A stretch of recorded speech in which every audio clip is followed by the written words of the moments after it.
Let's come to engagement standards. हमने broader 4 categories बनाए हैं। इसमें सबसे पहले हमने लास्ट लेक्चर में डिस्कशन शुरू किया डिफरेंस बिटवीन एसेज एंड एसआरईज। मैं जेन्युइनली बोल रहा हूं बच्चों, अगला 1 आवर चैलेंजिंग हो सकता है, पहले ही समझा रहा हूं।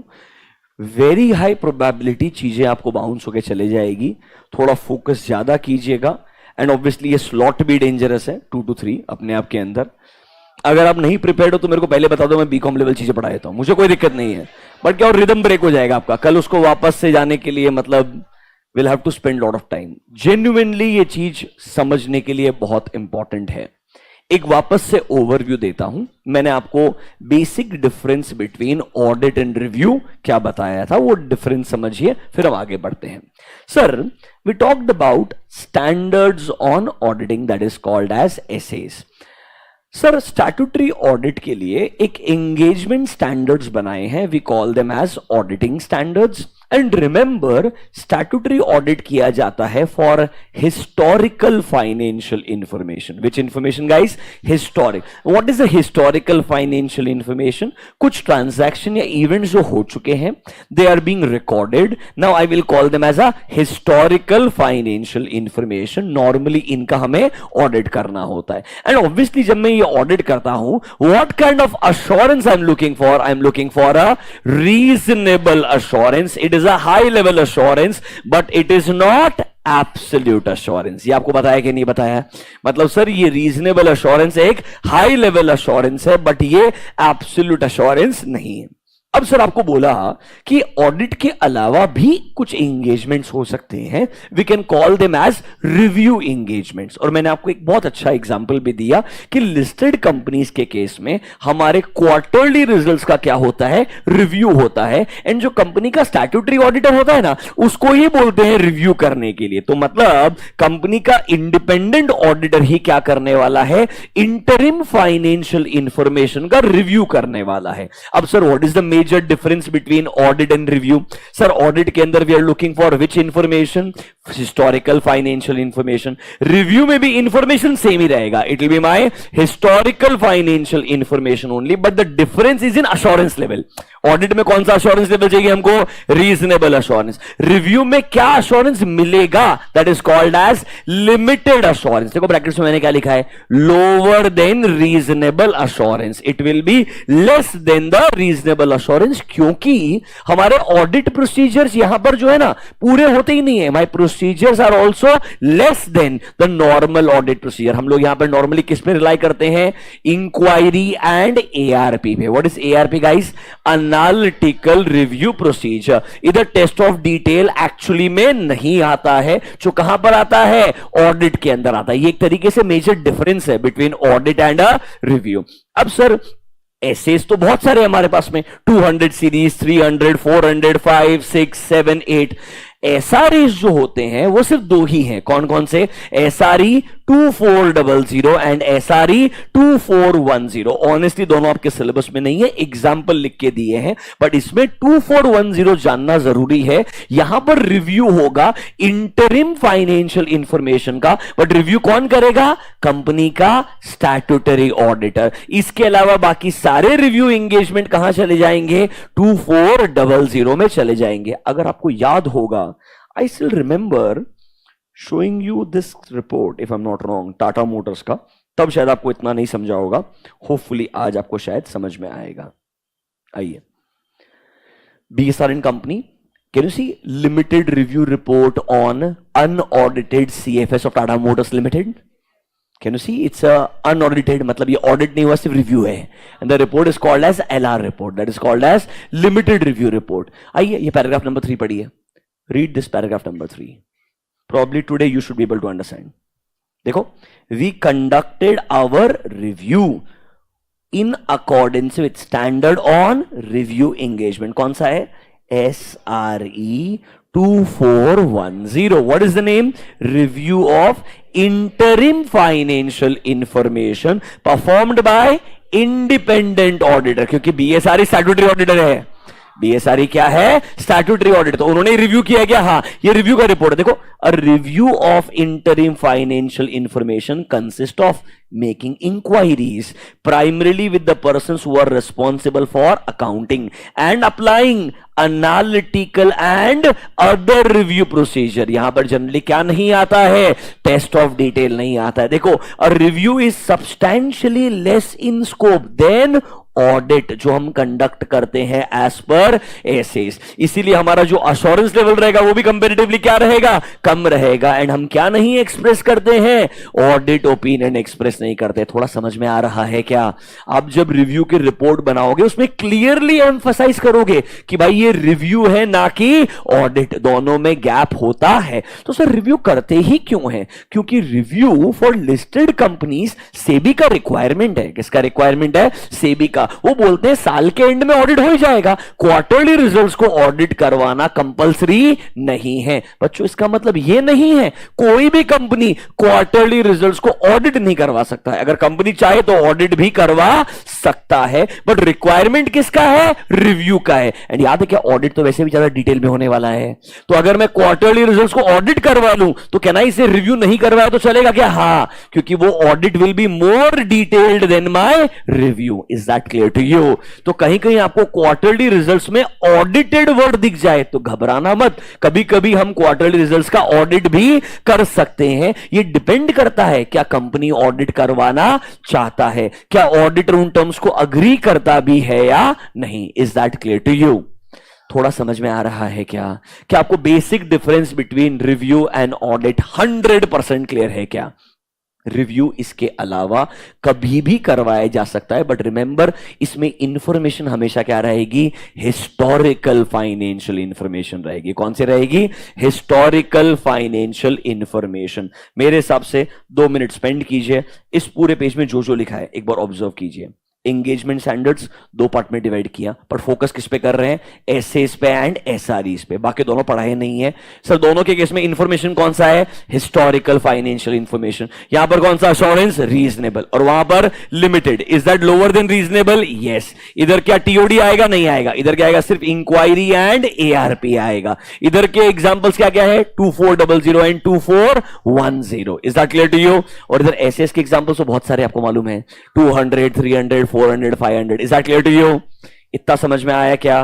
अब सर आपका दिमाग में एक डाउट आएगा, सर जब मैं रिव्यू कर रहा हूं तो मैं एविडेंस ऑब्टेन करता हूं क्या? जब मैं रिव्यू करता हूं तो मैं एविडेंस ऑब्टेन करता हूं क्या? हाँ। जब मैं रिव्यू करता हूं तो डॉक्यूमेंटेशन मेंटेन करता हूं क्या? हाँ। मतलब सुनिए, स्टैंडर्ड्स ऑन ऑडिटिंग जो डिटेल में लिखे हैं वो एज इट इज अप्लाई होते हैं। स्टैंडर्ड्स ऑन ऑडिटिंग जो डिटेल में लिखे हैं वो as it is apply. Audit evidence जो कॉन्सेप्ट है वो रिव्यू के अंदर भी काम में आएगा, बस स्कोप कम है यार। वो बोलता है सारे एसेस को बार बार रिपीट करके फायदा क्या? इधर भी एंगेजमेंट टर्म्स है, उधर भी एंगेजमेंट टर्म्स है। इसमें ऑडिट का एंगेजमेंट टर्म्स होगा, उसमें रिव्यू का एंगेजमेंट टर्म्स होगा। इधर ऑडिट का डॉक्यूमेंटेशन मेंटेन करोगे, उधर रिव्यू का डॉक्यूमेंटेशन। बाकी सब चीजें क्या है? एज इट इज है। इसीलिए इधर 2 ही स्टैंडर्ड है जो सिर्फ बताएगा अलग अलग सिचुएशन क्या हो सकती है। जो प्रोसीजर है वो सेम रहेगा as per SAs. Is that clear to you? इसीलिए सबसे डिटेल्ड स्टैंडर्ड कौन से हैं? एसेज हैं, जहां पर हर एक एक सिचुएशन को अलग अलग ऐसे बना करके दिया है। Is that clear to everyone? क्या अभी तक जो बताया इसमें कोई डाउट है? आगे बढ़ूं क्या? पक्का बोलो। ड्यू डिलिजेंस का मतलब क्या है? ये कैटेगरी ऑफ एंगेजमेंट है। हम ड्यू डिलिजेंटली मतलब बहुत अच्छे से डिटेल में सोच समझ के एक सिचुएशन को एनालाइज करेंगे, दैट इज ड्यू डिलिजेंस। ये डिपार्टमेंट का नाम होता है बेटा एक। जैसे भी अश्योरेंस वर्ड के ऊपर कुछ नहीं बोल सकते, अश्योरेंस अश्योरेंस होता है, इट्स बेसिकली कंफर्ट। तो due diligence is the name of a department. ठीक है? और कोई डाउट? हाँ।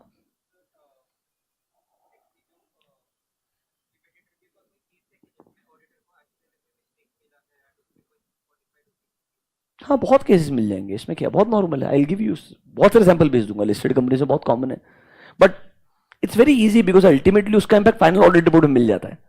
It is same, there is no difference, the process is same, it's just the coverage में गैप है, just the category of engagement. I will give you examples, don't worry.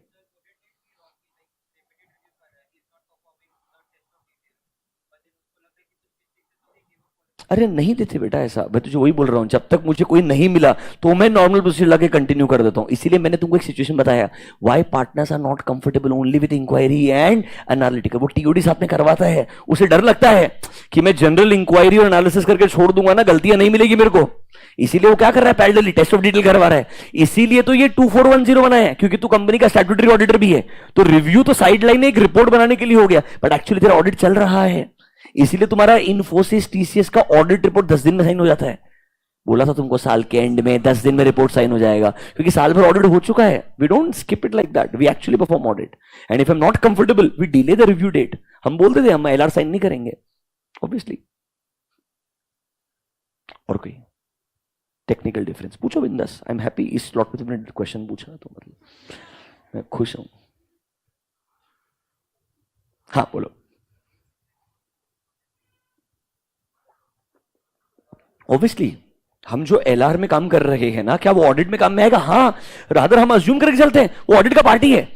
इस जैसा formality के लिए सेपरेट स्टैंडर्ड दिया है, उसमें basically क्या गाइडेंस दिया है कि रिपोर्ट लिखते वक्त ये बताना ये रिव्यू है, इसमें ओपिनियन नहीं दे रहे हैं, बस वो फॉर्मेलिटी है। Otherwise we assume this review is part of my audit. हम जब लिस्टेड कंपनी का ऑडिट लेते हैं ना, हम मान के चलते हैं क्वार्टरली रिव्यू भी करेंगे, साल के एंड में ऑडिट करेंगे, सब कुछ एक ही है। That's the assumption. Engagement letter भी एक ही होता है, उसमें दोनों रेफरेंस मिलता है 2410 एंड 210। और बोलो क्या? हम्म।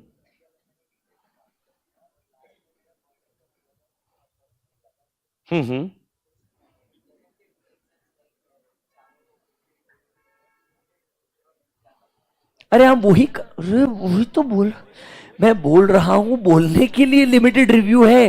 पार्टनर कंफर्टेबल नहीं होता है, वो क्वार्टर बाय क्वार्टर। मैं बोला 8 लोग हैं, 4 लोग ऊपर रिव्यू करते बैठेंगे, बाकी 4 मतलब तुम रहेगा, डिटेल में काम करता रहेगा। यू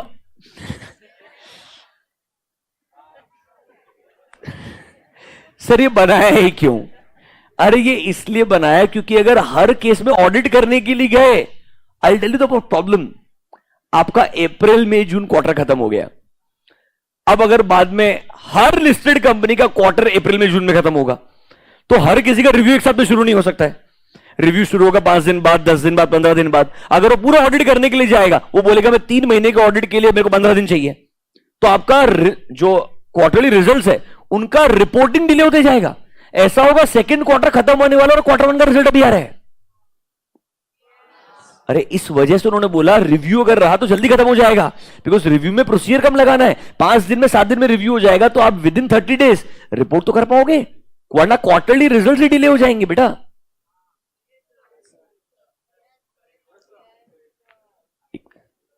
सॉरी, एक मिनट आवाज नहीं आया, वापस। हाँ हाँ, ये मेंबर्स को अवेलेबल होगा, ये जो मैंने आपको दिखाया है ये बीएससी एनएससी पे अपलोड हो जाएगा डायरेक्टली प्रॉपर। आपको ये मैं कोई चोरी से लेके नहीं आया, लिस्टेड कंपनी पब्लिक डोमेन में अवेलेबल होता है, आपके क्वार्टरली रिजल्ट के साथ में आता है ये report compulsorily. I am happy that you guys are inquisitive at least. नहीं, एक इंसान से 2 डाउट नहीं सुन सकते हम, तुम्हारा कोटा खत्म हो गया है, ये तो कुछ भी पूछता फालतू का। कोई और? चलो एक काम करें, तुम्हारा डाउट, तुम्हारा थोड़ा सिचुएशन क्रिएट करते तुमको डाउट आए। Let me tell you about a third situation now. Are you ready mentally prepared कि थर्ड पे जाएं? अब तुमको डाउट आएगा खतरनाक, एवरीवन। अब एक concept that is called as SAE। There is a concept called as SAE। एक बार ऑनलाइन देख लेता हूं भाई। अरे नहीं, डाउट पढ़ रहा हूं क्या यार? ऑनलाइन पब्लिक तुम चुप बैठो, I mean face to face public तुम चुप बैठो, ऑनलाइन तुम कुछ भी बोलो। So can we say a quarterly audit is better than quarterly review? Obviously, audit is always better than review because there will be more assurance. But not everyone will be able to get the quarterly audit done. That is why SEBI's requirement is review. Can management restrict us कि तुम्हारे test of detail नहीं लगाने चाहिए, तुमने सिर्फ inquiry और analytical procedure करना चाहिए? मना कर सकता है। फिर तो मैनेजमेंट को बोलने का, मैं इंडिपेंडेंट ऑडिटर है, साल के एंड में तो ऑडिट करना ही पड़ेगा, अभी टेस्ट ऑफ डिटेल लगा रहा है मैं। नहीं हो सकता ऐसा। Sir will you charge separate fees? Obviously, separate report है, फीस तो चार्ज करेगा यार। ओके, चलो, आई आंसर्ड। अगले पार्ट पे जा रहा हूं, डर लग रहा है पर let's be hopeful. Now there is a word called as SAEs। क्या वर्ड है? SAEs. This is called as Standards on Assurance Engagement. This is called as Standards on Assurance Engagement. Everyone, I want your 100% attention. Do not talk. Try to understand.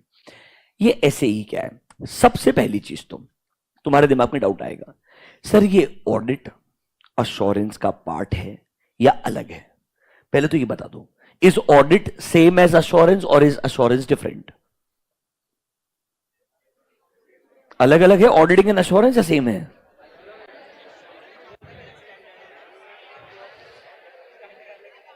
और तुमसे articleship interview में यही पूछने तो लग जाएगी, तो मैंने सोचा ही नहीं। Is audit part of assurance या अश्योरेंस अलग दुनिया है, ऑडिटिंग अलग है? सर देखो, ये अलग से स्टैंडर्ड बनाया मतलब अलग ही रहेगा ना यार। Everyone, do not talk. In your modules, come to page number 1.11. सबसे पहले अश्योरेंस एंगेजमेंट क्या होता है वो पढ़ेंगे, ताकि आपको ऑडिट एंड अश्योरेंस में कोई डिफरेंस है या नहीं वो समझेगा।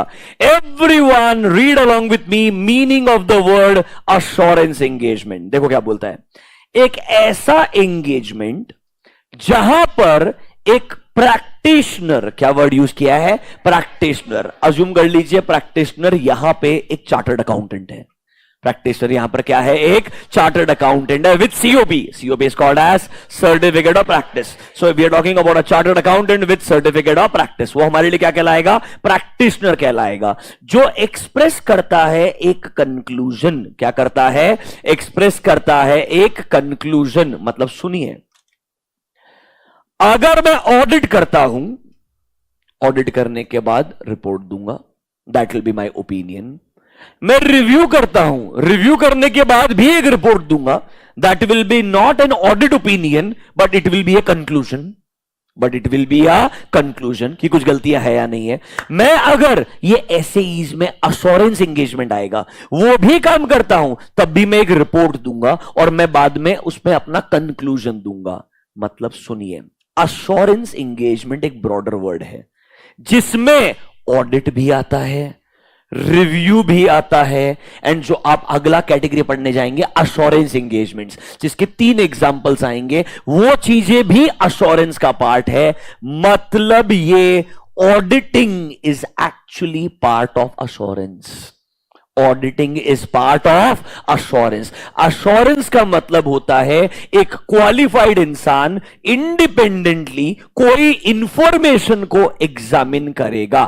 वापस से, एक क्वालिफाइड इंसान इंफॉर्मेशन को एग्जामिन करेगा एंड उस पे कंक्लूजन देगा। क्या देगा? कंक्लूजन। ये कंक्लूजन को तुम ओपिनियन बोलना या तुम कुछ भी बोलना, कोई फर्क, but there will be a conclusion. ये काम करने वाला एंगेजमेंट कहलाता है अश्योरेंस एंगेजमेंट। मतलब सर, इधर इंफॉर्मेशन हिस्टोरिकल भी हो सकता है एंड अदर देन हिस्टोरिकल भी हो सकता है। इधर इंफॉर्मेशन हिस्टोरिकल भी हो सकता है and there will be something that is called as other than historical। मतलब प्रोस्पेक्टिव भी हो सकता है। मतलब क्या हो सकता है? प्रोस्पेक्टिव। क्या ऑडिट अश्योरेंस का पार्ट है? हाँ। फिर सर ऑडिट के लिए स्टैंडर्ड अलग एंड अश्योरेंस के लिए स्टैंडर्ड अलग। ऐसा क्यों?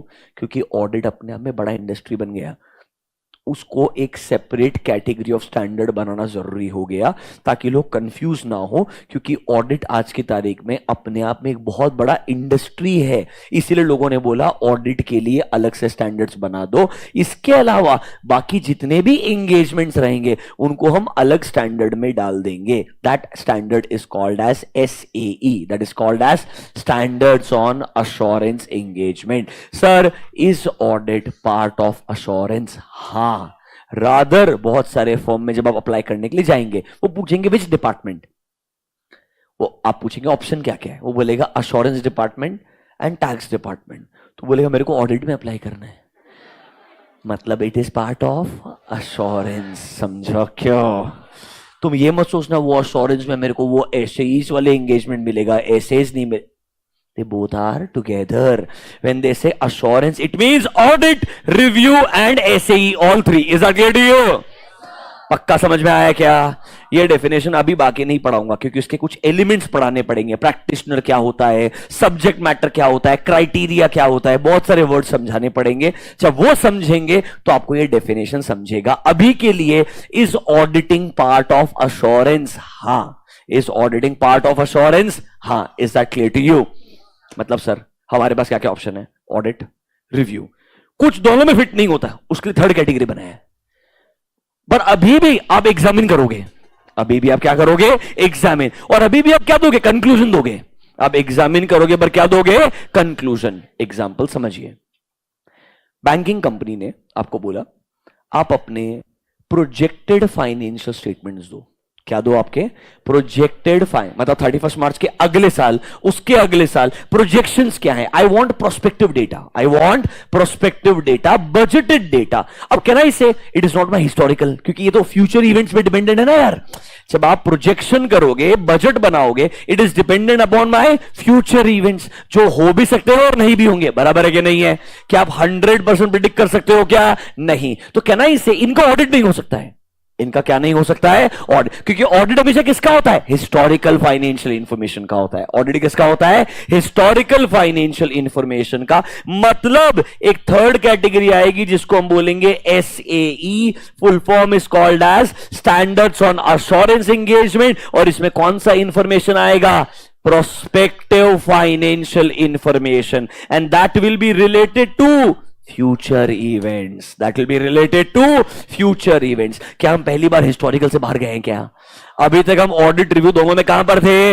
हिस्टोरिकल में थे। अब हम बोल रहे हैं हिस्टोरिकल के बियॉन्ड भी जाना पड़ सकता है। What if there are projections, what if there are forecasted numbers, उनको अगर आपको चेक करना है और चेक करने के बाद क्या देना है? रिव्यू करके, चेक करके कंक्लूजन देना है। तो हम क्या करेंगे सर? ऑडिट और रिव्यू तो हिस्टोरिकल इंफॉर्मेशन को कवर करता है। ये प्रोजेक्टेड नंबर्स के लिए एक सेपरेट कैटेगरी बनाया है। That category is called as SAE। ये सिर्फ एक एग्जांपल है। ये सिर्फ क्या है? एक एग्जांपल है। SAE में और दो सिचुएशन आ सकती है, आपको वो बताऊंगा। This is one simple example जो मुझे लगता है इंटर लेवल पे वो लोग पूछ सकते हैं। क्या आपको ये वर्ड समझ में आया क्या? एक बात बताओ, क्या आपको कॉस्टिंग या FM में बजट्स पढ़ाए हैं क्या? डोंट यू थिंक हमेशा जब आप प्रोजेक्शन करोगे वो अजम्पशंस पे बेस्ड होंगे? किस पे बेस्ड होंगे? असम्पशंस पे। तो हमेशा आपके प्रोस्पेक्टिव नंबर्स किस पे बेस्ड होते हैं? असम्पशंस। अब सर असम्पशन का एक बहुत बड़ा प्रॉब्लम है, वो असम्पशंस रीजनेबल है कि नहीं है? असम्पशन का एक बहुत बड़ा प्रॉब्लम है, वो रीजनेबल है कि नहीं है? कंपनी बोलता है हमारा इस साल का रेवेन्यू 100 करोड़ है, अगले साल से आई थिंक हमारा revenue will be 1000 crore, 2000 crore, 4000 crore, it will become double every year. कहना इसे असम्पशन बढ़िया है, पर वो क्या होना चाहिए? रीजनेबल भी होना चाहिए। तो जब भी प्रोस्पेक्टिव फाइनेंशियल इंफॉर्मेशन बनाया जाएगा, आपको डर क्या लगेगा? एज अ प्रैक्टिसिंग CA, वो नंबर्स क्या होने चाहिए? रीजनेबल। असम्पशंस लॉजिकल होने चाहिए। एक्चुअली लगता है कि ऐसा होगा, कितनी प्रोबेबिलिटी है कि एक्चुअली में ऐसा ही होगा? यहां पर आपको थोड़ा अपना जजमेंट का इस्तेमाल करना पड़ेगा कि मैनेजमेंट तो ऑप्टिमिस्टिक होगा या बहुत पेसिमिस्टिक होगा। जिसको बढ़िया पोजीशन दिखाना है वो एक्सट्रीम ऑप्टिमिस्टिक रहेगा, जिसको बहुत बुरा दिखाना है वो एक्सट्रीमली पेसिमिस्टिक रहेगा। बट वो क्या रियलिस्टिक लगता है क्या? क्या लगता है? रियलिस्टिक, रीजनेबल लगता है क्या? ये आपको चेक करना चाहिए। तो मतलब sir there can be prospective financial information that is dependent upon future events, that is dependent upon future event. जहां पर फ्यूचर इवेंट आएगा वहां पे असम्पशन आएगा क्या? हाँ सर असम्पशन आएगा। एंड मैनेजमेंट बोलेगा कि जब ना हमारा रेवेन्यू 100 करोड़ से 1000 करोड़ चले जाएगा तो हमारा प्रॉफिटेबिलिटी 100 करोड़ हो जाएगा, और जब प्रॉफिटेबिलिटी 100 करोड़ रहेगा तो हम इतना डिविडेंड डिस्ट्रीब्यूट करेंगे, तो हम इतना डेट का रीपेमेंट कर देंगे। ये मैनेजमेंट बोल रहा है हम एक्शन लेंगे। कब? फ्यूचर के अंदर। वो लॉजिकल साउंड करते हैं क्या या इलॉजिकल लगते हैं? आपको ये समझना पड़ेगा। तो assumptions should be reasonable and they should be properly disclosed. किधर डिस्क्लोज होंगे? नोट्स टू अकाउंट्स के अंदर। अरे प्रोस्पेक्टिव फाइनेंशियल इंफॉर्मेशन हो या हिस्टोरिकल हो, फाइनेंशियल इंफॉर्मेशन है। उधर भी क्या बनने वाला है? Balance sheet. उधर भी क्या बनेगा? P&L। उधर भी क्या आएंगे? Notes to accounts. अरे financial statement is financial statement. The only difference is one is dependent upon historical data and the second one is dependent upon assumptions. हाँ या ना? क्या थोड़ा सा ऑडिट और एसएई में डिफरेंस समझ में आया क्या? एसएई में क्या हो रहा है? हिस्टोरिकल इंफॉर्मेशन नहीं है। कौन सा इंफॉर्मेशन है? प्रोस्पेक्टिव। ये सिर्फ वन एग्जांपल है, एक एग्जांपल है ये। देखो इसमें तीन तीन सिचुएशन आएगी। There will be three situation. 3400, look at the first name, assurance on prospective fine. This is just one example. There can be assurance on internal controls of service organization. कुछ ऐसा याद भी नहीं आएगा। याद करो, एक कंपनी ने अकाउंटिंग आउटसोर्स कर दिया सिंगापुर बेस्ड फर्म को। सिंगापुर वाला फर्म मेरे लिए क्या बन गया? सर्विस ऑर्गेनाइजेशन बन गया। उसके कंट्रोल को चेक करने के लिए भी एक एंगेजमेंट होता है, that is called as 3402। That is called as 3402। ये एक अलग सिचुएशन है। फिर आपके लिस्टेड कंपनी, आपके जो कंपनीज है वो लिस्टेड होने के लिए आईपीओ लेके आते हैं, इनिशियल पब्लिक ऑफरिंग। वो आईपीओ जब लेके आते हैं तो अपना प्रोस्पेक्टस देते हैं। वो प्रोस्पेक्टस में आता है एक financial statement, that is called as proforma financial statement. क्या आता है? प्रोफॉर्म। ये भी मैंने तुमको बताया कभी तो क्लास के अंदर। ये सारे अलग अलग एंगेजमेंट्स कहां पर आते हैं?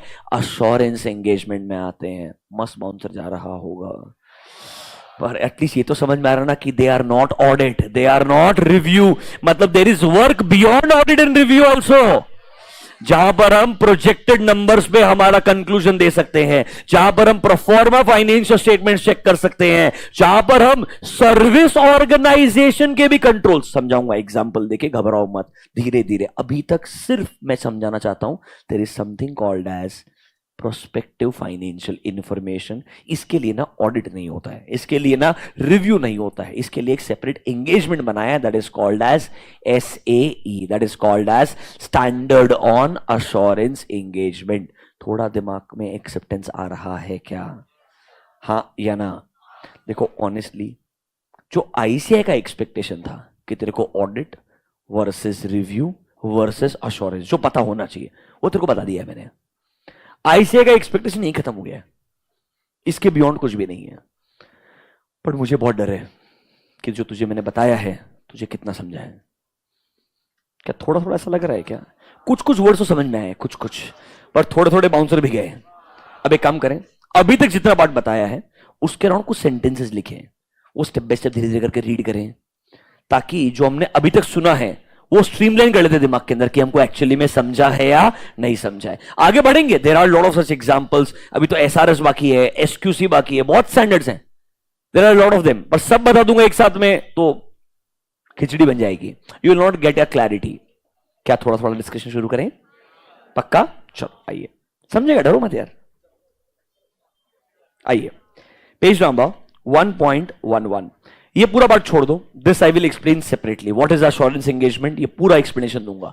अभी यहां पर आ जाओ, what is audit versus review. मेरे को लगता है चारों पॉइंट आपको पढ़ाए थे, ब्रेक के जस्ट पहले पढ़ाए थे, और ये डब्बा पढ़ाया था। Are you comfortable till this डब्बा? यू स्पेंड 2 मिनट्स, फटाफट से डब्बा पढ़ लो, ऊपर जो लिखा है वो पढ़ लो। यहां तक जो जो अभी तक ये point 1.12 review versus audit and the box, इतना समझता है क्या तुमको? सिर्फ इतना देख लो, इसके आगे वाला स्टेप बाय स्टेप जाएंगे अपन।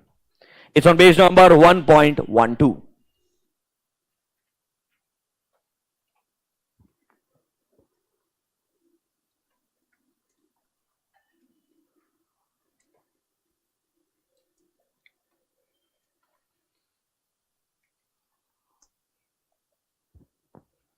Don't waste your time, please read.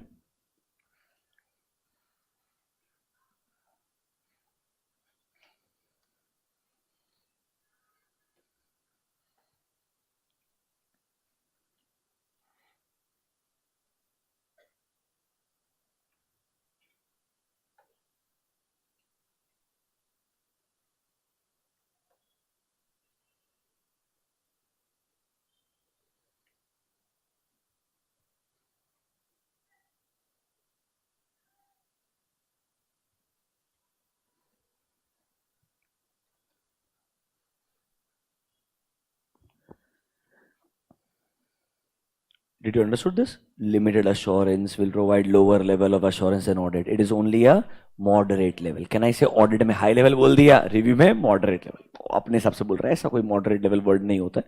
ये ऑथर ने तुमको बीकॉम तरीके से समझाने के लिए लिख दिया है। ऑथर को भी डर लग रहा था क्या ही समझ रहा होगा इंटर वाले को। आई होप तुमको समझ रहे हैं। पर you read the box carefully. नीचे जाऊं क्या, अभी आगे बढ़ना शुरू करूं क्या? चलो, come two point number 2 now. Everyone, I want your attention. देखो, ऑब्जेक्टिव क्या है? You should know there is audit, there is review and there is prospective financial information. 3 चीज होती है, इतना ही बताना है, इतना सा ऑब्जेक्टिव है। इसके आगे बहुत सारी चीजें सब बताऊंगा आपको मैं, घबराओ मत, स्टेप बाय स्टेप। पहले difference between audit and review समझा था सर, पर दोनों में एक चीज कॉमन थी, फाइनेंशियल इंफॉर्मेशन। दोनों में कौन सा कॉमन फाइनेंशियल इंफॉर्मेशन है? हिस्टोरिकल। इतना क्लियर है? नीचे आओ, नंबर 2 देखो।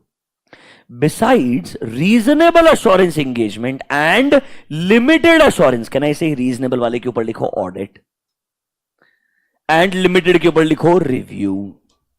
क्या इन दोनों के अलावा कोई एक और भी है क्या option? Yes, there is another kind of assurance that is related to matters other than historical financial information. मतलब ऑडिट रिव्यू दोनों किसके लिए होता है? हिस्टोरिकल के। उसके अलावा भी एक एंगेजमेंट है, दैट एंगेजमेंट इज, देखो, सच अश्योरेंस में be related to, mark the word, prospective financial information and not historical financial मतलब ऑडिट रिव्यू के अलावा भी एक और अश्योरेंस है। ये तीनों अश्योरेंस एंगेजमेंट है, ये तीनों के तीनों क्या है? अश्योरेंस। ऑडिट भी अश्योरेंस है। अश्योरेंस मतलब क्या होता है? किसी को कंफर्ट देना।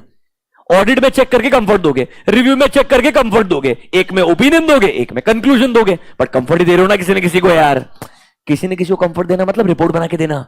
ऑडिट खत्म करोगे, रिपोर्ट बना के दे दोगे, रिव्यू खत्म करोगे, रिपोर्ट बना के दे दोगे। वैसे ही एक और एंगेजमेंट होगा जहां प्रोस्पेक्टिव फाइनेंशियल इंफॉर्मेशन को आप चेक करोगे और फिर क्या दे दोगे? एक रिपोर्ट दे दोगे। So there is one more engagement, but this engagement is not dependent upon historical financial information, rather it is dependent upon prospective. So what is this prospective? Read number 3. Prospective financial information means information that is based on assumptions about the events that can occur in future. Is it dependent upon future events? Yes. And जब ये event होंगे तो management क्या action लेगा? Generally हमें क्या करना पड़ता है? बजट्स बनाने पड़ते हैं, फोरकास्ट करना पड़ता है, प्रोजेक्शन करना पड़ता है। देखो, it can be in the form of a forecast और प्रोजेक्शन और अ कॉम्बिनेशन ऑफ बोथ। एक में आपको पता होता है जनरली ऐसा है, ये हमारा बजटेड नंबर है। एक आप बोलते हो हमें लग रहा है शायद अब इस कंट्री के अंदर इस इंडस्ट्री में बहुत ग्रोथ आएगा, तो हमारा एक्सपेक्टेशन है कुछ तो सिग्निफिकेंटली अच्छा होगा ईवी के लिए इन द फ्यूचर। तो आप क्या कर रहे हो? थोड़े से फ्यूचर इवेंट्स को प्रिडिक्ट करने का ट्राई कर रहे हो। फ्यूचर इवेंट्स को क्या करने का ट्राई कर रहे हो? प्रिडिक्ट करने का ट्राई कर रहे हो। मतलब you are trying to think what can happen in future and accordingly you are preparing financial information. This is called as prospective financial information. Is that clear to you? नीचे आइए, point number 4 और 5 को वापस से पढ़िए, मतलब पहली बार पढ़िए। It is to be noted that such type of assurance engagement के examination is not a historical. Can I say repeat कर रहा है?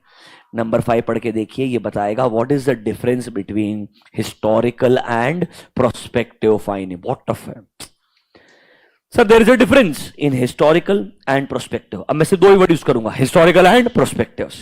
Sir, the former relates to information जब हमको लगता है इवेंट, कंडीशन, सर्कमस्टांसेस पास्ट में हो चुके हैं। Is it talking about historical? Yes. Prospective के अंदर सर कुछ अजम्पशंस हैं कि शायद फ्यूचर में कोई इवेंट होंगे एंड कुछ ना कुछ मैनेजमेंट क्या लेगा? पॉसिबल एक्शन लेगा। एक आपके ऐसे इवेंट्स का बात कर रहा है जो हो चुके हैं, दूसरा बात कर रहा है जो इवेंट हो सकते हैं। एक हो गया हिस्ट्री, एक हो गया फ्यूचर, इसलिए वर्ड है historical and other word is prospective. Definition clear है क्या? You spend 2 minutes, read point number 2, 3, 4, 5 again. मेरे हिसाब से वर्ड बाय वर्ड क्लियर है। 2, 3, 4, 5 अगेन, वापस से पढ़िए।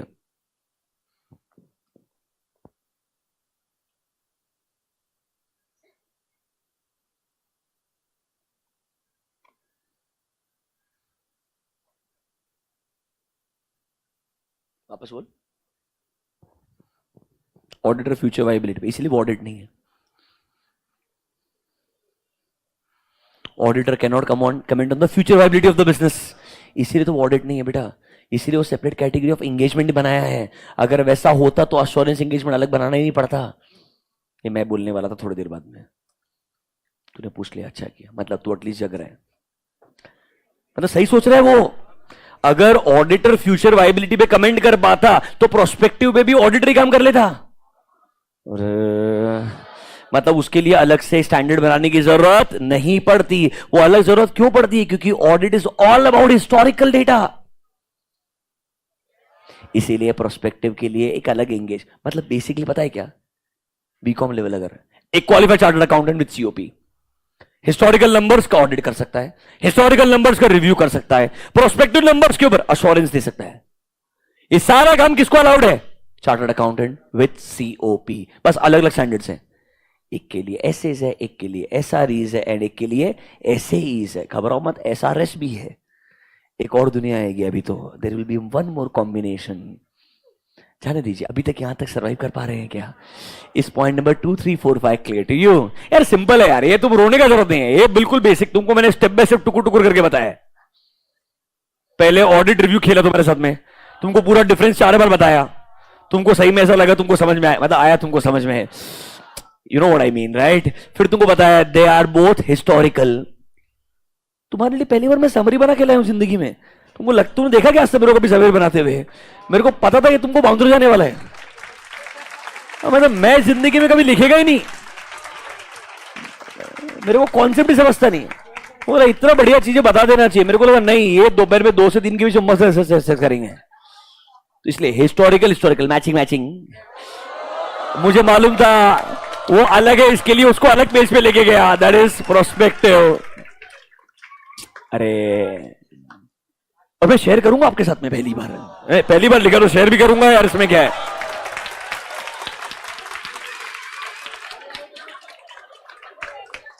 अभी के लिए do you understand difference between historical and prospective fine?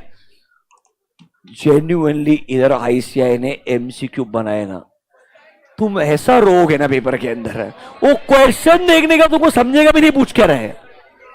I promise you ऐसा होगा तुम्हारे साथ, अगर तुम नहीं सुनोगे ऐसा ही होगा। चलो आगे बढ़े क्या? अरे आगे बढ़े क्या, थोड़ा सा आगे बढ़े क्या, थोड़ा चलो इधर आओ। Page number 1.13 let me finish this part, otherwise stuck हो जाएंगे हम। इधर आइए 1.13, read point number 6। Therefore, historical financial information is rooted in past events which have already occurred, and prospective is related to future. Sir, समझ गया, past, future. Okay, let's go next. तुम इतना confident हो तो. Now go to point number 8. Prospective financial information relates to, sir वापस repeat किया तुमने, हाँ, उसके आगे का लाइन पढ़ो। कुछ एविडेंसेस आपके पास अवेलेबल होने चाहिए टू सपोर्ट कि जो अजम्पशंस के बेसिस पे आपने प्रोजेक्शन बनाए हैं, क्या वो अजम्पशंस रीजनेबल है क्या? मतलब इसीलिए आपको उनके रिगार्डिंग एविडेंसेस ऑब्टेन करने पड़ेंगे। The auditor is not in a position to express an opinion whether the result shown in prospective financial information will be achieved. मतलब सुनिएगा, जब मैं एसएई में प्रोस्पेक्टिव नंबर्स को चेक कर रहा हूं, चेक करने के बाद अपना कंक्लूजन ड्रॉ कर रहा हूं, कंक्लूजन में बोलूंगा कि भाई मुझे ये प्रोजेक्शंस ठीक लग रहे हैं, बट मुझे तब भी ये बोलना चाहिए I can not give a guarantee कि फ्यूचर में ऐसा होगा। अरे बराबर है ना यार, ये तो प्रोजेक्शन है, मतलब फ्यूचर इवेंट है। एक बात सोचो ना यार, अगर जोमेटो बोलता है कि भाई 2 साल के बाद में ये हमारे प्रॉफिट के नंबर्स होंगे, प्रोजेक्टेड नंबर्स हैं, I as a chartered accountant can sign. मैं साइन करने के लिए मना नहीं कर रहे मेरे को, as a chartered accountant, not as a auditor, as a chartered accountant I can sign. But when I sign on a piece of paper, मैंने क्या बोलना चाहिए? प्रोजेक्शंस ठीक लग रहे हैं, जो मैनेजमेंट बोल रहा है मैंने वैसे एविडेंसेस चेक किए हैं, मेरे को कुछ इनकंसिस्टेंट नहीं लग रहा है ऐसा। बट कोई गारंटी थोड़ी ऐसा कैसा होगा यार। क्या मेरे को अभी तो लिखना चाहिए ना एक चीज कि फ्यूचर में सेम इवेंट होगा और यही आउटकम आएगा? इसका 100% गारंटी कोई नहीं दे सकता यार। मतलब सुनो, चार्टर्ड अकाउंटेंट्स एक्ट 1949 क्या बोलता है? You are allowed to sign on a piece of paper, जहां पर प्रोस्पेक्टिव फाइनेंशियल इंफॉर्मेशन पे रिपोर्ट बनाई जा रही है। मतलब प्रोस्पेक्टिव फाइनेंशियल इंफॉर्मेशन पे चार्टर्ड अकाउंटेंट साइन कर सकता है। मिसकंसेप्शन निकाल देना कि सीए नहीं करता है, कर सकता है, अलाउड है, स्टैंडर्ड है। बट उनको क्या बोला है? साइन करना, बट उस रिपोर्ट में क्लियरली बोलना एक सेंटेंस, जैसे हम ऑडिट में बोलते हैं ना फ्यूचर वायबिलिटी पे कमेंट नहीं करते, इधर भी बोलना प्रोजेक्शंस चेक किए, एविडेंस चेक किया है, अजम्पशंस ठीक लग रहा है, but I can not give a 100% guarantee ऐसा होगा। अरे ये हम कभी ऐसा साइन कर ही नहीं सकते। ऐसा लिख के 100% ऐसा होगा साइन कर देना, ये अपने आप में बहुत बड़ी गलती है। This is a misconduct as per chartered accountants act. Chartered accountants act clearly बोलता है प्रोस्पेक्टिव नंबर पे साइन करो, बट ये मत बोलना 100% ऐसा ही होगा। देखो पॉइंट नंबर 9 क्या बोलता है, therefore in assurance engagements practitioner का रिपोर्ट का लैंग्वेज ऐसा आएगा, हम अश्योर करते हैं, हमें nothing has come to my attention जो सजेस्ट करता है कि ये अजम्पशन क्या नहीं होंगे, रीजनेबल नहीं होंगे। मतलब इधर भी अश्योरेंस लेवल कौन सा है? मॉडरेट लेवल है, ना कि रीजनेबल अश्योरेंस। मतलब अभी भी हम बोल रहे हैं ऑडिट में अश्योरेंस क्या मिलता है? ज्यादा मिलता है, क्योंकि ये तो फ्यूचर इवेंट पे डिपेंडेंट है भाई। फ्यूचर इवेंट के बारे में कभी भी हाई लेवल अश्योरेंस मिल ही नहीं सकता है, क्योंकि फ्यूचर इवेंट फ्यूचर में होगा तब पता चलेगा ना क्या हुआ। अभी सिर्फ अश्योरेंस क्या मिल सकता है? मॉडरेट ही मिल सकता है। मतलब सुनिए शांति से, सबसे पहले everyone, absolute assurance not possible. पहला एंगेजमेंट जो हमने पढ़ा ऑडिट, कौन सा अश्योरेंस मिलेगा? Reasonable. Is it a high level assurance? Yes sir. इससे कम आता है review, that is called as limited assurance. But sir review और ऑडिट बिना टेक्निकल डिफरेंस है, दोनों सेम ही डेटा का हो रहा है, हिस्टोरिकल फाइनेंशियल इंफॉर्मेशन का ही रिव्यू हो रहा है, उसका ही ऑडिट हो रहा है। बस ऑडिट में ज्यादा डिटेल में काम कर रहे हैं, रिव्यू में थोड़ा कम डिटेल में काम कर रहे हैं, इसलिए एक में हाई लेवल है, दूसरे में मॉडरेट लेवल है। बराबर है क्या नहीं है? अब सर अगर हिस्टोरिकल फाइनेंशियल इंफॉर्मेशन नहीं है, इंफॉर्मेशन कौन सा है? प्रोस्पेक्टिव है।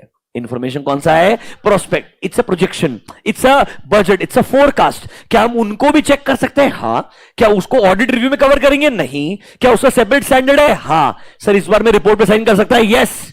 बट इस बार भी अश्योरेंस कौन सा रहेगा? मॉडरेट ही रहेगा, क्योंकि इधर भी मेरे को रीजनेबल अश्योरेंस नहीं मिल सकता है, क्योंकि ये इवेंट क्या है? फ्यूचर में होगा। तो आज मैं सिर्फ क्या अज्यूम कर सकता हूं, क्या ऐसा ठीक लग रहा है या नहीं? इधर भी आपको हाई लेवल ऑफ अश्योरेंस नहीं मिल सकता है। थोड़ा समझ में आया क्या? देखो बच्चों, ये ना एक ब्रॉडर कैटेगरी ऑफ एंगेजमेंट्स है। It's all about understanding. मैं आपको लिटरली ऐसे ही पढ़ाने के लिए एक भी अगर जाऊंगा ना, हर एक there is a separate chapter on every essay, obviously, because every situation needs to be understood in a different point of view. आप ऐसे ही में आपका एंगेजमेंट टर्म्स में क्या आएगा, आपके ऑडिट के प्रोसीजर्स क्या आएंगे, मतलब रिव्यू के प्रोसीजर्स, आपके चेक करने के प्रोसीजर्स, हर जगह वर्ड बदल जाएगा। एक जगह वर्ड रिव्यू आएगा, एक जगह वर्ड ऑडिट आएगा, एक जगह वर्ड सिर्फ अश्योरेंस आएगा, एक जगह ओपिनियन आएगा, एक जगह कंक्लूजन आएगा। तो वर्डिंग्स विल चेंज, रिपोर्ट का format will change, and your applicable standard will also change. Can I से सिर्फ 3 पढ़ाया, ऑडिट वर्सेस रिव्यू, पर दोनों में कॉमन क्या है? हिस्टोरिकल। एक अलग सिचुएशन है प्रोस्पेक्टिव, उसमें ऑडिट रिव्यू नहीं होगा, क्या होगा? Assurance engagement. उसमें भी सिर्फ एक एग्जांपल दिया, कौन सा वाला? SAE 3400। नीचे एक टेबल पड़ी है, अब आपके लिए कंक्लूजन आएगा। देखो, audit of financial statements, can I say reasonable assurance, can I call this as audit. दूसरा review, can I say limited assurance engagement, the word here is logical is review. तीसरा examination of prospective financial information, इस बार क्या मिलेगा? Assurance कि जो assumptions है वो क्या है? रीजनेबल है। कहना इसे ये अश्योरेंस एंगेजमेंट है, this is assurance engagement, brackets में लिखना SAE 3400। क्या लिखना? SAE 3400, SAE 3400। आपकी हालत मजेदार हो चुकी है।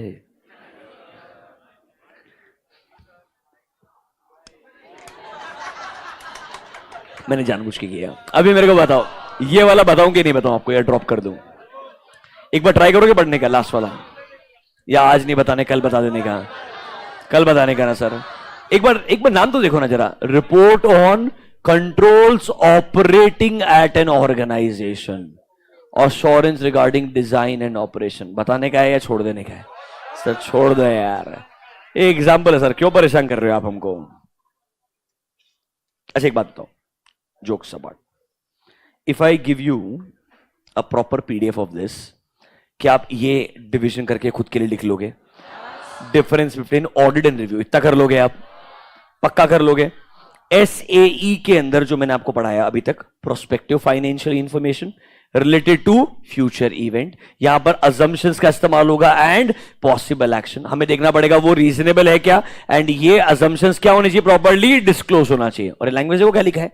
Nothing has come to our attention, वही लिख के दिया है दैट ऐसा हमें कुछ भी नहीं मिला है कि हमें लगे ये अजम्पशंस क्या नहीं है, रीजनेबल नहीं है। और 3 एग्जांपल लिख के दिए हैं, उसमें से पहला वाला आपको आज पढ़ा है, कौन सा? SAE 3400। क्या आप इतना आपको आज अगर मैंने पीडीएफ दे दिया, समराइज खुद से कर लोगे क्या? पक्का? नोटबुक निकालिए, गिव एन एक्स हेडिंग। नहीं यही, इसके आगे नहीं जा रहा हूं, घबराओ मत, पहले थोड़ा बेस बिल्ड कर रहा हूं, और नया नया बाउंसर देने से पहले थोड़ा सा और कंक्लूजन, ऐसा सिचुएशन कंट्रोल में आ जाए। यार अच्छा है, पहली बार कुछ चैलेंजिंग पढ़ रहे हो इतने दिनों में, इसलिए तुम्हारी शक्ल खराब हो रही है। 3 दिन से मस्त क्या पढ़ रहे हो? Definition of audit, overall object, दिमाग को जंग लग गया तुम्हारे। यस बोलो बेटा।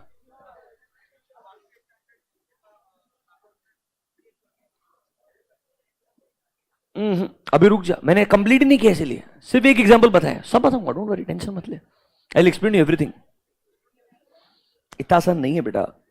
देखो एक बात समझो, एट अ फाइनल लेवल सिर्फ ये स्टैंडर्ड्स पढ़ाने के लिए एक एवरेज 32 to 35 आवर्स लगता है।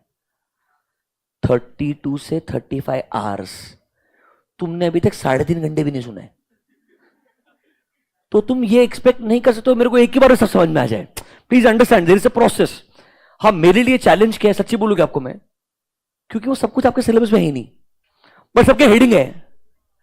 तो मैंने पता क्या करना चाहिए था, 4 कैटेगरी बनाओ, एक का फुल फॉर्म है SA, SAE, SRS, SRE, example 1, example 1, 1, 1, खत्म।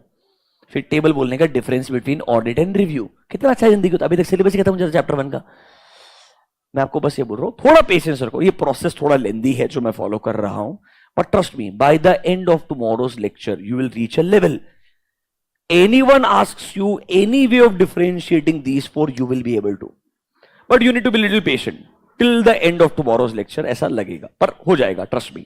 ठीक है, आगे बढ़े, चलो नोटबुक में जाइए, give an next heading. We are in chapter number 1 only.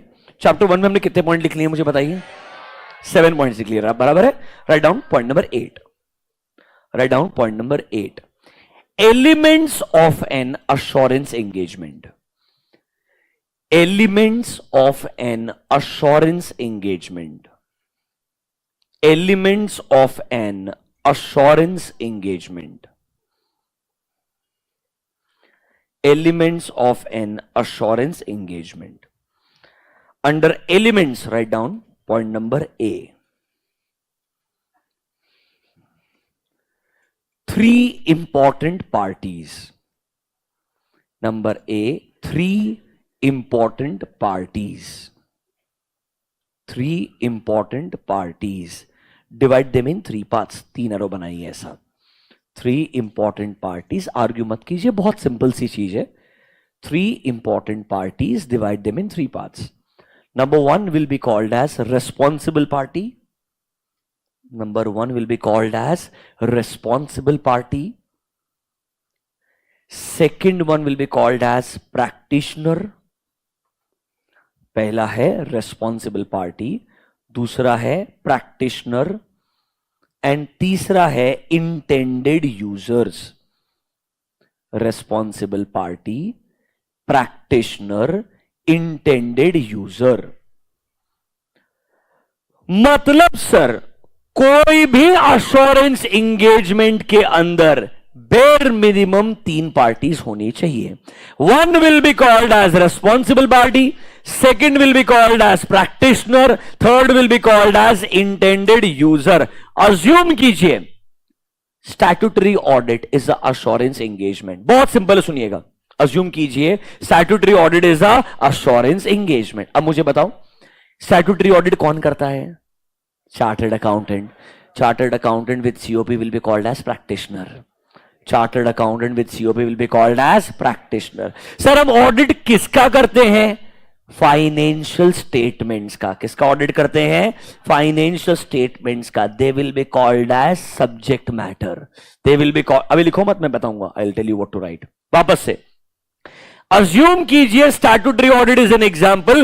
Who will do statutory audit? Chartered accountant with COP. Can I call chartered accountant as a practitioner? Yes sir. आप audit किसका करेंगे? Financial statements का। Let's call that as a subject matter. Who is responsible to prepare financial statement? तो sir यहां management बन गया मेरा responsible party. Management बन गया मेरा रेस्पॉन्सिबल पार्टी। क्या वो सब्जेक्ट मैटर के लिए रेस्पॉन्सिबल है? हाँ। मैनेजमेंट किसके लिए रेस्पॉन्सिबल है? फाइनेंशियल स्टेटमेंट्स के लिए। मतलब responsible party is responsible for subject matter. Example में है रेस्पॉन्सिबल पार्टी कौन? Management. They are responsible for financial statement. इधर प्रैक्टिशनर कौन है सर? ऑडिटर। प्रैक्टिशनर कौन है सर? ऑडिटर। वो क्या करने वाला है? ऑडिट करेगा। किसका ऑडिट करेगा? सब्जेक्ट मैटर का। वो किसका ऑडिट करेगा?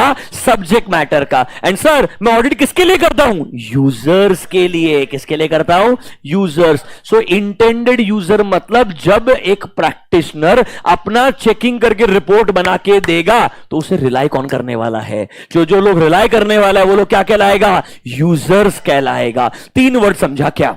Sir the one who will perform the procedure will be called as practitioner. जो अश्योरेंस के लिए पूरा एंगेजमेंट परफॉर्म करेगा वो क्या कहलाएगा? प्रैक्टिशनर। उधर एक काम करो, एरो बना के लिखो ऑडिटर। अंडर प्रैक्टिशनर लिखो auditor. That is CA with COP. That is CA with COP for statutory audit. CA with COP for statutory audit. लिखा? रेस्पॉन्सिबल पार्टी के नीचे एरो बना के लिखो example management. Example management. Sir can I say management is responsible for subject matter. They are responsible for financials. मतलब assurance engagement क्या होता है उसमें आपको पहले सोचना पड़ेगा।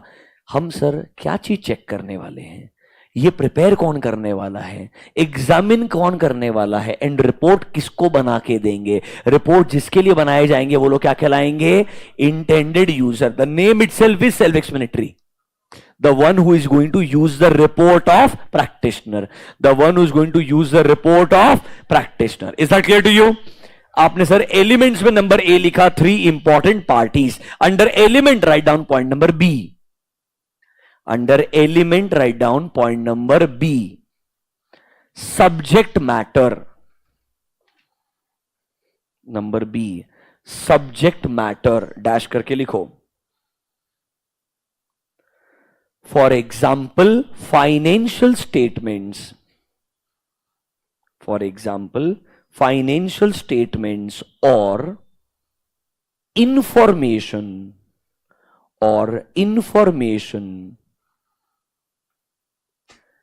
that should be prepared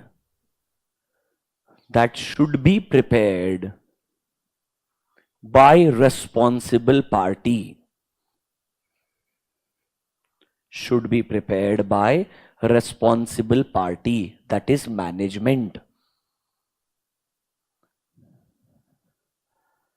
That is management. Full stop. यहां पढ़ो सेंटेंस क्या लिखा है आपने।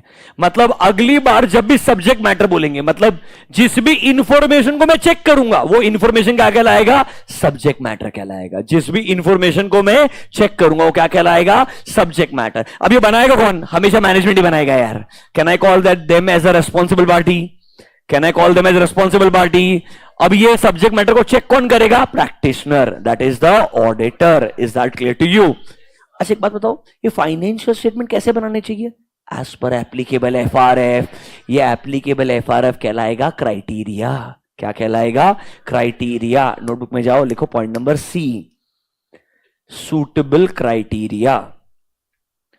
Point number C, suitable criteria dash करके लिखो. It refers to the benchmark. It refers to the benchmarks used to evaluate the subject matter.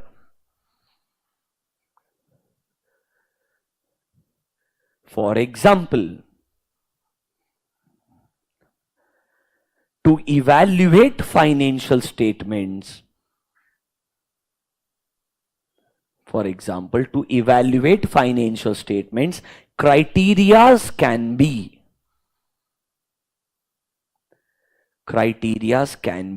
AS/Ind AS. Criterias can be AS/Ind AS, comma, guidance notes,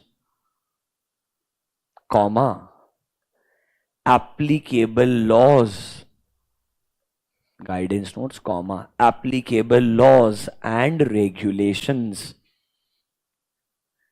etc. मतलब शांति से सोचो, मुझे अगर financial statement check करना है, think as a auditor, मैं क्या check करता हूं? Are they prepared as per applicable FRF, मतलब are they prepared as per AS और इंड एस. फिर सर याद करो, कुछ कुछ चीजों को चेक करने के लिए गाइडेंस नोट भी रहता है.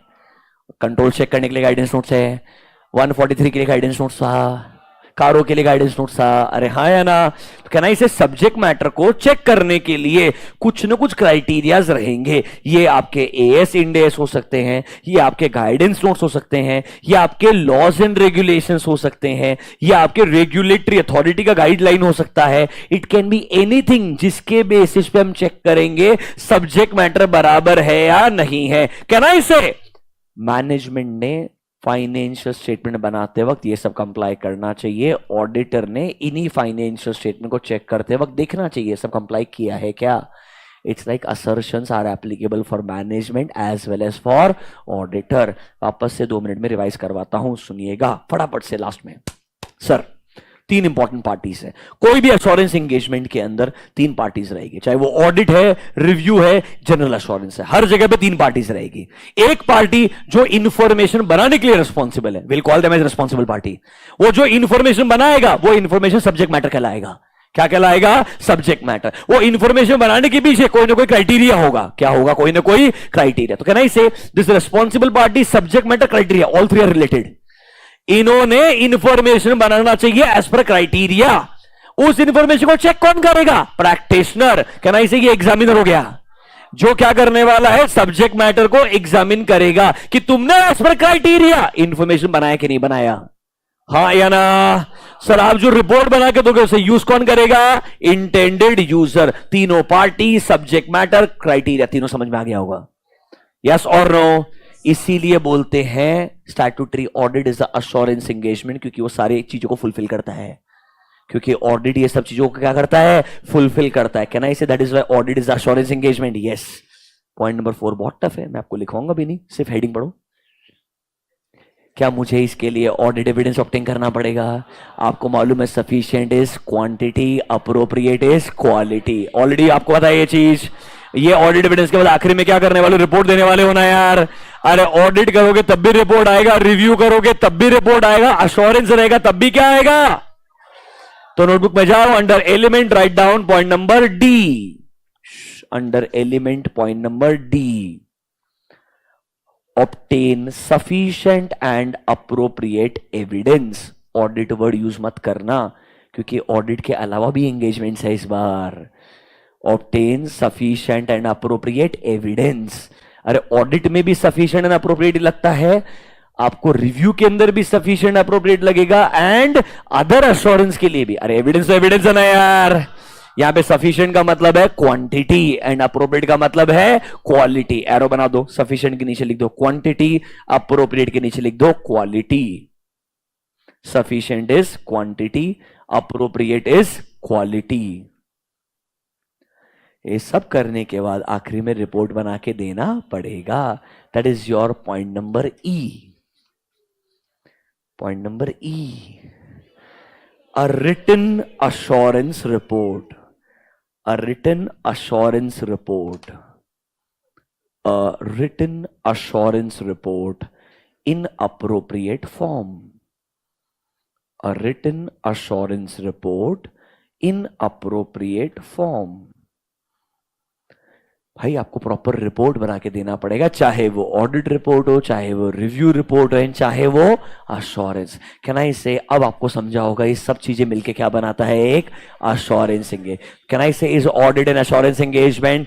एब्सोल्युटली। उसके लिए बस अलग सेट ऑफ क्या है, स्टैंडर्ड्स है। थोड़ा मजा आया क्या? अभी जाके समझ में आया क्या? आज इसको रिवाइज करके आना, कल का पहला 2 घंटे में बचा हुआ सब पार्ट उड़ा देंगे। गुड।